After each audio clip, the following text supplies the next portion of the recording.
ओम शांति। 21 मई 2022 के ईश्वरीय महावाक्य पहले सुनते हैं मुरली के मुख्य पॉइंट्स। बाबा ने कहा, यह तुम्हारा पुराना शरीर है। जब तक ट्रांसफर हो तुम नई दुनिया में नहीं चले जाते, तब तक इस शरीर में कुछ न कुछ होता रहेगा। शारीरिक रोग भी तुम्हारा ही कर्म भोग है, इसलिए कभी यह उम्मीद नहीं रखनी चाहिए कि बीमारी आदि में बाबा कोई मदद करे। हाँ, योग से जरूर आयु बढ़ेगी, तो जितना हो सके तुम योग बल से काम लो, अपनी मेहनत करो, कृपा आदि नहीं मांगो। बाप की याद में बहुत कल्याण है। ऐसे प्रिय बाप के लिए तो कितना लव होना चाहिए। तुम याद का चार्ट रखेंगे तो अंतमति सो गति हो जाएगी। फिर बाबा ने कहा, हे मेरे लाडले बच्चे, नींद को जीतने वाले बच्चे, कम से कम 8 घंटे मेरी याद में रहो। तुम जितना याद करेंगे उतना रुद्रमाला का दाना बनेंगे। तुम्हारी है बुद्धि की यात्रा, इसमें मुख से शिव शिव भी नहीं कहना है, सिर्फ प्यार से याद करना है और श्रीमत पर चलना है। अगर कहीं अपनी मत दिखाई तो तकदीर को लकीर लग जाएगी।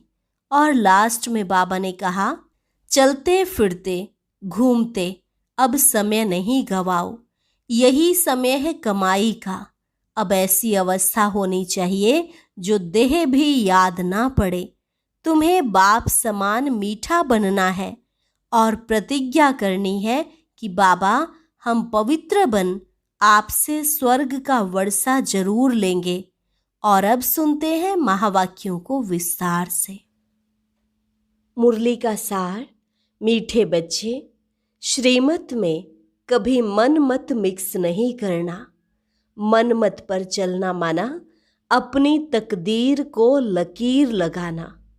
प्रश्न, बच्चों को बाप से कौन सी उम्मीद नहीं रखनी चाहिए? उत्तर, कई बच्चे कहते हैं, बाबा हमारी बीमारी को ठीक कर दो, कुछ कृपा करो। बाबा कहते, यह तो तुम्हारे पुराने ऑर्गन्स हैं, थोड़ी बहुत तकलीफ तो होगी ही, इसमें बाबा क्या करे? कोई मर गया, देवाला निकल गया, तो इसमें बाबा से कृपा क्या मांगते हो?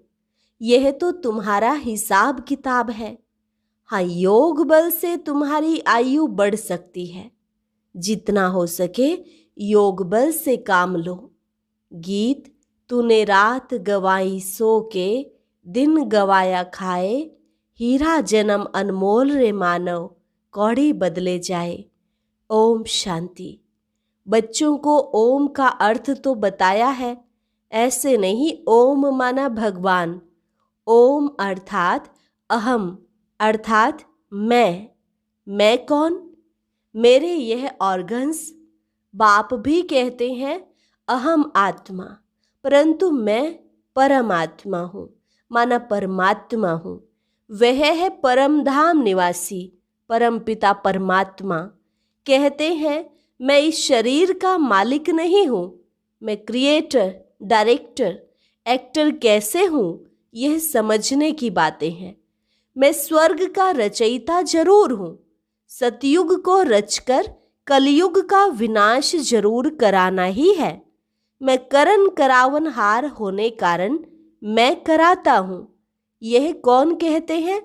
परम पिता परमात्मा। फिर कहते हैं मैं ब्रह्मांड का मालिक हूँ। ब्रह्मांड के मालिक तुम बच्चे भी हो, जब बाप के साथ रहते हो। उनको स्वीट होम भी कहते हैं। फिर जब सृष्टि रची जाती है तो पहले ब्राह्मण रचते हैं, जो फिर देवता बनते हैं। वह पूरे 84 जन्म लेते हैं। शिव बाबा एवर पूज्य है। आत्मा को तो पुनर्जन्म लेना ही है, बाकी 84 लाख तो हो नहीं सकते।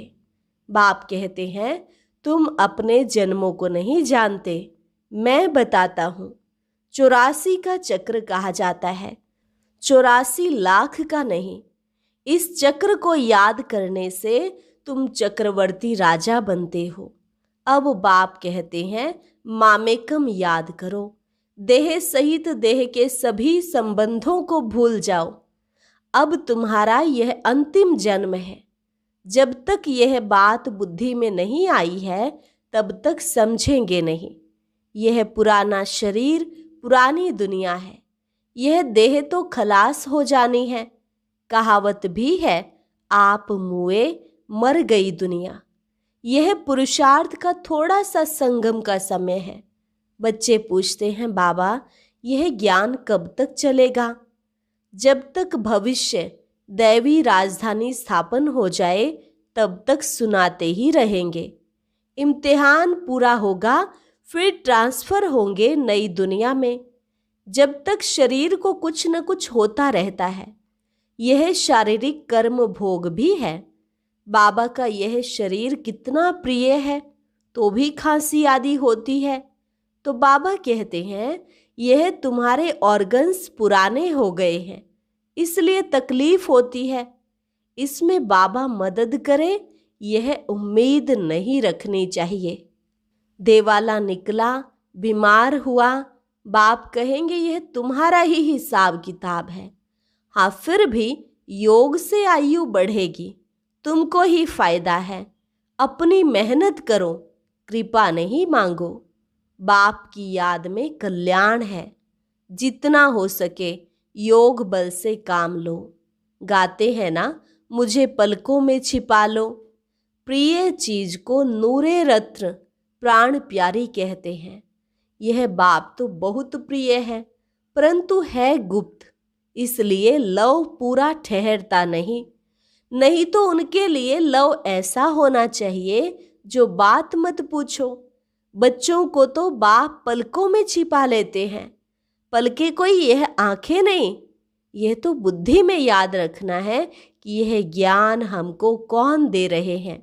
मोस्ट बिलवेड निराकार बाप, जिसकी ही महिमा है पतित पावन, ज्ञान का सागर, सुख का सागर। उनको फिर सर्वव्यापी कह देते हैं। तो फिर हरेक मनुष्य ज्ञान का सागर, सुख का सागर होना चाहिए, परंतु नहीं। हर आत्मा को अपना अविनाशी पार्ट मिला हुआ है। यह हैं बहुत गुप्त बातें। पहले तो बाप का परिचय देना है। पारलौकिक बाप स्वर्ग की रचना रचते हैं। सतयुग सचखंड में देवी देवताओं का राज्य होता है। जो नई दुनिया बाप रचते हैं। कैसे रचते हैं सो तुम बच्चे जानते हो। कहते हैं मैं आता ही हूँ पतितों को पावन बनाने। तो पतित सृष्टि में आकर पावन बनाना पड़े ना। गीत भी है, ब्रह्मा द्वारा स्थापना। तो उनके मुख द्वारा ज्ञान सुनाते और श्रेष्ठ कर्म सिखलाते हैं। बच्चों को कहते मैं तुमको ऐसे कर्म सिखलाता हूँ जो वहाँ तुम्हारे कर्म विकर्म नहीं होंगे, क्योंकि वहाँ माया है ही नहीं। इसलिए तुम्हारे कर्म अकर्म बन जाते हैं। यहाँ माया है, इसलिए तुम्हारे कर्म विकर्म ही बनेंगे। माया के राज्य में जो कुछ करेंगे उल्टा ही करेंगे। अब बाप कहते हैं मेरे द्वारा तुम सब कुछ जान जाते हो। वह लोग साधना आदि करते हैं परमात्मा से मिलने के लिए। अनेक प्रकार के हठयोग आदि सिखाते हैं। यहाँ तो बस एक बाप को याद करना है। मुख से शिव शिव भी नहीं कहना है। यह बुद्धि की यात्रा है। जितना याद करेंगे उतना रुद्रमाला का दाना बनेंगे, बाप के नजदीक आएंगे। शिव बाबा के गले का हार बनना या रुद्रमाला में नजदीक आना उसकी है रेस। चार्ट रखना है तो अंतमति सोगति हो जाए, देह भी याद ना पड़े, ऐसी अवस्था चाहिए। बाप कहते हैं अब तुमको हीरे जैसा जन्म मिला है। तो मेरे लाडले बच्चे, नींद को जीतने वाले बच्चे, कम से कम 8 घंटे मेरी याद में रहो। अभी वह अवस्था आई नहीं है।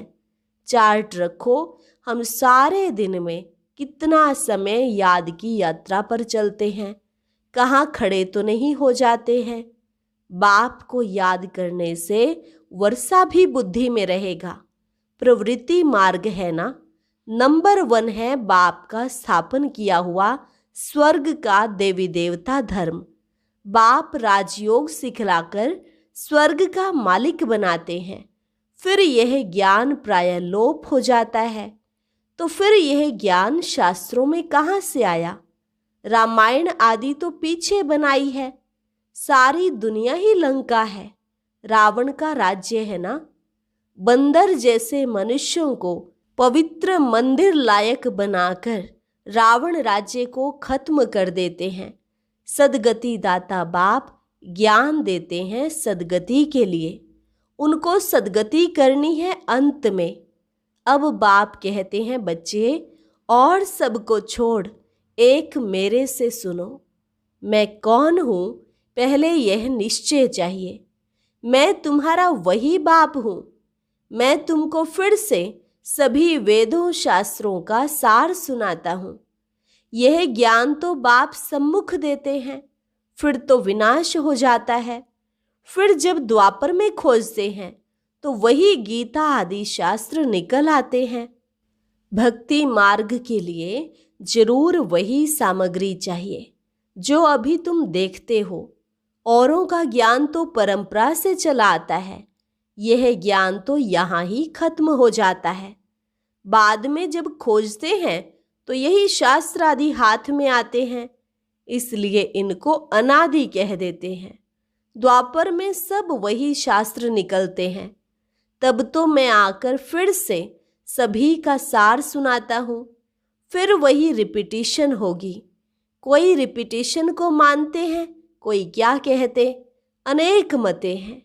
वर्ल्ड की हिस्ट्री ज्योग्राफी तो तुम बच्चे ही जानते हो, और कोई जान न सके। उन्होंने तो कल्प की आयु लाखों वर्ष कर दी है। ऐसे भी बहुत लोग कहते हैं कि महाभारत युद्ध को 5000 वर्ष हुए। यह फिर से वही लड़ाई है। तो जरूर गीता का भगवान भी होगा। अगर कृष्ण हो तो वह फिर मोर मुकुटधारी चाहिए। कृष्ण तो सतयुग में ही होता है। वही कृष्ण तो अब हो न सके। इनके दूसरे जन्म में भी वही कला नहीं रहती। 16 कला से 14 कला बनना है तो जन्म बाय जन्म थोड़ा थोड़ा फर्क पड़ता जाएगा ना। ऐसे तो मोर मुकुटधारी बहुत हैं। कृष्ण जो पहला नंबर 16 कला संपूर्ण है, उनकी तो पुनर्जन्म से थोड़ी थोड़ी कला कमती होती जाती है। यह बहुत गुह्य राज है। बाप कहते हैं ऐसे नहीं चलते फिरते घूमते समय गवाओ। यही कमाई का समय है। जिनके पास धन बहुत है वे तो समझते हैं हमारे लिए यही स्वर्ग है। बाप कहते हैं भले यह स्वर्ग तुमको मुबारक हो। बाप तो गरीब निवाज है। गरीबों को दान देना है। गरीबों को सरेंडर होना सहज होता है। हाँ, कोई बिरला साहूकार भी निकलता है। यह बहुत समझने की बातें हैं। देह का भान भी छोड़ना है। यह दुनिया ही खत्म होनी है। फिर हम बाबा के पास चले जाएंगे। सृष्टि नई बन जाएगी। कोई तो एडवांस में भी जाएंगे। श्री कृष्ण के माँ बाप भी तो एडवांस में जाने चाहिए, जो फिर कृष्ण को गोद में लेंगे। कृष्ण से ही सतयुग शुरू होता है। ये बड़ी गुह्य बातें हैं। यह तो समझ की बात है। कौन माँ बाप बनेंगे, कौन सेकंड नंबर में आने लायक हैं, सर्विस से भी तुम समझ सकते हो। लक से भी कोई गैलप कर आगे आ जाते हैं। ऐसे हो रहा है। पिछाड़ी वाले बहुत फर्स्ट क्लास सर्विस कर रहे हैं। रूप बसंत तुम बच्चे हो। बाप को भी बसंत कहा जाता है तो स्टार, इतना बड़ा तो है नहीं। परम आत्मा माना परमात्मा। आत्मा का रूप कोई बड़ा नहीं है, लेकिन मनुष्य कहा मुझे नहीं, इसलिए बड़ा रूप दिखाया है। ऊंचे ते ऊंचा है शिव बाबा, फिर है ब्रह्मा विष्णु शंकर। ब्रह्मा भी व्यक्त से अव्यक्त बनता है, और कोई चित्र है नहीं। विष्णु के 2 रूप लक्ष्मी नारायण बनते हैं। शंकर का पाठ सूक्ष्म वतन तक है। यहाँ स्थूल सृष्टि पर आकर पाठ बजाने का नहीं है, ना पार्वती को अमर कथा सुनाते हैं। यह सब भक्ति मार्ग की कथाएं हैं। यह शास्त्र फिर भी निकलेंगे। उनमें कुछ आटे में नमक जितना सच है। जैसे श्रीमद् भगवत गीता अक्षर राइट है, फिर कह देते श्री कृष्ण भगवान। यह बिल्कुल रॉन्ग है। देवताओं की महिमा अलग, उच्च ते उच्च है ही परम पिता परमात्मा, जिसको सब याद करते हैं। उनकी महिमा अलग है। सब एक कैसे हो सकते हैं? सर्वव्यापी का अर्थ ही नहीं निकलता। तुम हो रूहानी सैल्वेशन आर्मी, परंतु गुप्त हो। स्थूल हथियार आदि तो हो न सके। यह ज्ञान के बाण, ज्ञान कटारी की बात है। मेहनत है पवित्रता में। बाप से पूरी प्रतिज्ञा करनी है, बाबा हम पवित्र बन स्वर्ग का वर्षा जरूर लेंगे। वर्षा बच्चों को ही मिलता है। बाप आकर आशीर्वाद करते हैं। माया रावण तो श्रापित करती है। तो ऐसे मोस्ट बिलवेड बाप के साथ कितना प्यार चाहिए। बच्चों की निष्काम सेवा करते हैं। पतित दुनिया, पतित शरीर में आकर तुम बच्चों को हीरे जैसा बनाए खुद निर्वाण धाम में बैठ जाते हैं। इस समय तुम सबकी वानप्रस्थ अवस्था है, इसलिए बाबा आया है। सबकी ज्योति जग जाती है तो सब मीठे बन जाते हैं। बाबा जैसा मीठा बनना है। गाते हैं ना, कितना मीठा, कितना प्यारा शिव भोला भगवान। लेकिन बाबा कितना निरहंकार से तुम बच्चों की सेवा करते हैं। तुम बच्चों को भी इतनी रिटर्न सर्विस करनी चाहिए। यह हॉस्पिटल कम यूनिवर्सिटी तो घर घर में होनी चाहिए। जैसे घर घर में मंदिर बनाते हैं, तुम बच्चियां 21 जन्म के लिए हेल्थ वेल्थ देती हो श्रीमत पर। तुम बच्चों को भी श्रीमत पर चलना है। कहाँ अपनी मत दिखाई तो तकदीर को लकीर लग जाएगी। किसको दुख मत दो। जैसे महारथी बच्चे सर्विस कर रहे हैं वैसे फॉलो करना है। तख्त नशीन बनने का पुरुषार्थ करना है। अच्छा, मीठे मीठे सिकिलधे बच्चों प्रति मात पिता बाप दादा का याद प्यार और गुड मॉर्निंग। रूहानी बाप की रूहानी बच्चों को नमस्ते। रूहानी बच्चों की रूहानी बाप दादा को नमस्ते नमस्ते, गुड मॉर्निंग। धारणा के लिए मुख्य सार।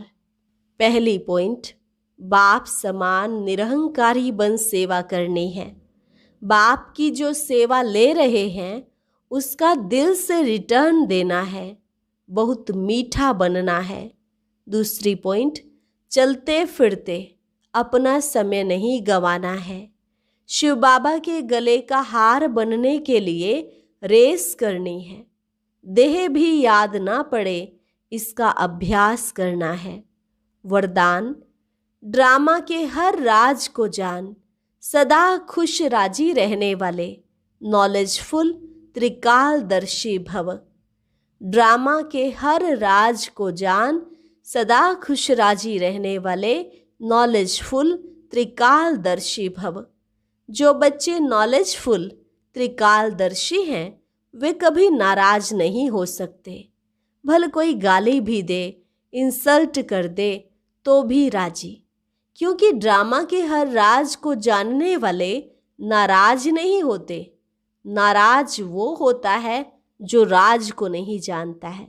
इसलिए सदैव ये स्मृति रखो कि भगवान बाप के बच्चे बनकर भी राजी नहीं होंगे तो कब होंगे? तो अभी जो खुश हैं, राजी भी हैं, वही बाप के समीप और समान है। स्लोगन, जो व्यर्थ से इनोसेंट रहता है वही सच्चा सच्चा सेंट महात्मा है। जो व्यर्थ से इनोसेंट रहता है वही सच्चा सच्चा सेंट महात्मा है। अच्छा, और अब सुनते हैं आज का अव्यक्त ज्ञान मोती। ये एक बहुत संस्कारितापूर्ण वीडियो है, जरूर देखें, कोई भी मिस ना करे।